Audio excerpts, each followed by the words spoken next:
yuk? Wah, boleh tuh. Yuk! Hai kawan-kawan, selamat datang di podcast Kamu Salah Orang. Bertemu lagi dengan aku, Faiza. Dan aku Alicia, karena kalian udah kenal kami. Jadi, kali ini kita kedatangan tamu yang lagi viral banget nih tentang kepintaran mereka yang pintar banget nih di bidang IPS, tentunya di sejarah. Betul sekali, siapa yang penasaran sama mereka? Dan yap, langsung saja kita sambut Araya dan Cila.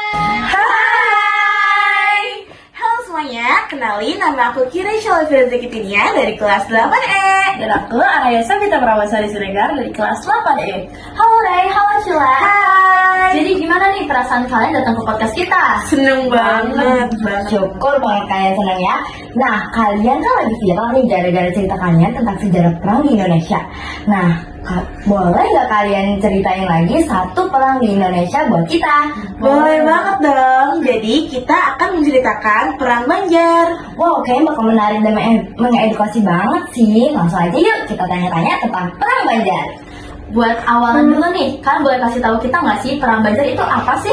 Nah, Perang Banjar yang terjadi pada tahun 1895 sampai 1905 adalah konflik berdarah antara rakyat Kalimantan Selatan, khususnya Kesultanan Banjar dan juga penjajahan Belanda. Pemicu perang ini tuh disebabkan oleh campur tangan Belanda dalam urusan internal Kesultanan Banjar dan juga eksploitasi masyarakat. Dan juga ada perebutan tahta di dalam kerajaan. Berdarah banget ya kalian. Kalau boleh tahu di perang Banjar ini tokoh-tokohnya siapa aja ya? Ada tokoh pertama itu ada Pangeran Antasari dan juga Pangeran Hidayatullah II. Nah, kita udah tahu tokoh-tokohnya nih. Kalau penyebab dari perang ini tuh apa sih? Nah, jadi ada 4 poin penyebab Perang Banjar terjadi. Yang pertama ada eksploitasi rakyat. Yang kedua ada intervensi Belanda. Yang kedua ada penunjukan Sultan. Dan yang terakhir ada peperangan dan pertempuran. Aku boleh nanya nggak? Boleh dong. Itu kan ada 4 poin. Yang pertama itu eksploitasi. Kalau boleh tahu eksploitasi itu apa sih? Nah, seperti namanya, eksploitasi itu Belanda mengeksploitasi rakyat dengan cara mengambil hasil alam seperti logam, intan, dan juga lada. Oh, tadi kan dari poin yang pertama tuh eksploitasi. Nah, aku boleh tanya tentang poin yang terakhir gak nih? Jadi di perang ini tuh ada pertempurannya nggak sih? Ada dong, yaitu ada beberapa pertempuran besar terjadi seperti pertempuran Benteng Tabanio, pertempuran Benteng Gunung Lawak, pertempuran Bungu Tayo, dan juga pertempuran Ahmawang. Pertempuran besar ini terjadi pada tahun 1859 sampai dengan 1860. Nah, selanjutnya Belanda itu ngebales keluarganya Pangeran Hidayatullah II dengan cara memaksanya mereka keluar dari persembunyian, lalu ditangkap dan diusirkan ke Cianjur. Sebentar. Tadi kan udah diceritain nih tentang Pangeran Hidayatullah II. Kenapa Belanda itu pengen ngebalesnya ke Pangeran Hidayatullah II? Nah, Belanda tuh pengen banget nyerang Pangeran Hidayatullah II karena dia adalah salah satu pemimpin di dalam Perang Banjar ini. Pangeran Hidayatullah ini menolak tunduk kepada Belanda setelah mereka berusaha menghapus Kesultanan Banjar dan mencuri wilayahnya. Belanda menganggap dia sebagai ancaman karena berhasil menggalang dana dari rakyat untuk melawan penjajahan. Nah, kalau Pangeran Antasari itu gimana? Kalau Pangeran Antasari, dia ini tidak mati dalam perang, tapi perlawanannya tetap berlanjut dengan cara membuat benteng di Tewe. Tapi Pangeran Antasari juga gugur karena beberapa tahun kemudian karena penyakit cacar kulit. Berarti dia tuh nggak mati gara-gara ini ya, pada perang berarti ya? matinya tuh pada di luar dari perang itu sendiri. Betul. Oke, udah selesai sama Pangeran Hidayatullah II dan Pangeran Antasari. Lanjutannya, akhir perangnya kalau boleh tahu kayak gimana ya?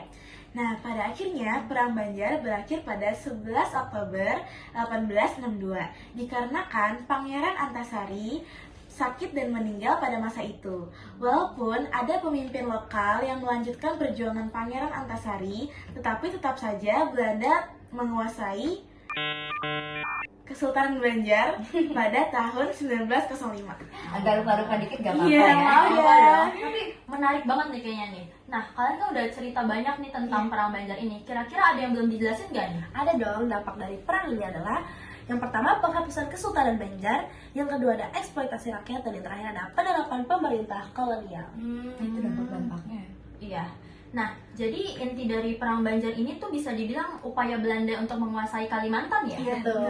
betul sekali. Berarti Belanda itu akhirnya jadi menguasai wilayah Kalimantan atau enggak nih? Secara militer, Belanda itu memang berhasil menaklukkan Kesultanan Banjar dan menguasai wilayahnya. Tetapi kemenangan mereka ini kayak nggak ada artinya gitu loh, karena rakyat Kesultanan Banjar ini tetap melakukan perlawanan meskipun tanpa pemimpinnya. Keren loh. Nah, ternyata kita udah tahu banyak banget nih tentang informasi dari perang Banjar ini nih. Baik, bisa kita akhiri podcast kita untuk hari ini. Terima kasih juga kepada Ray, kepada Cila yang udah mau datang ke podcast kita. Senang hati. Terima kasih juga untuk penonton yang telah menonton podcast kami. Dan sampai jumpa di podcast Kamu Salah Orang berikutnya.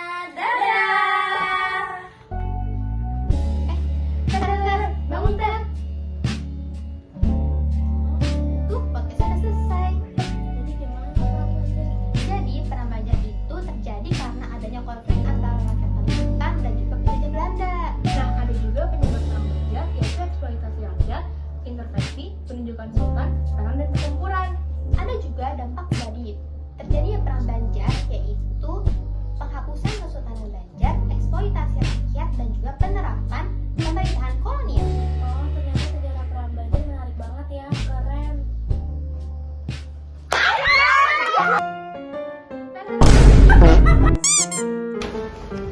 Hai Nat, gimana liburan kemarin? Kenapa kita nggak nonton YouTube tentang perang Banjar aja? Pasti seru. Gue bisa. Wah, boleh tuh. Yuk. Gue nih. Gue tahu. Sayangku, ku ingin kau tahu, aku merindukanmu di setiap waktu. Lu percaya gak gue kena AC mall tuh tetap bisa keringetan?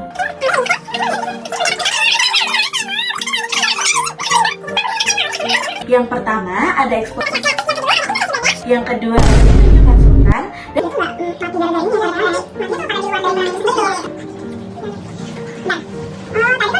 berakhir pada 11 Oktober 16.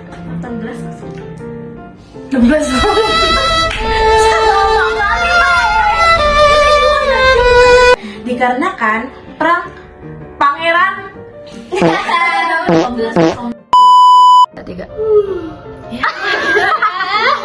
Itu terjadi karena adanya konflik antara Ya.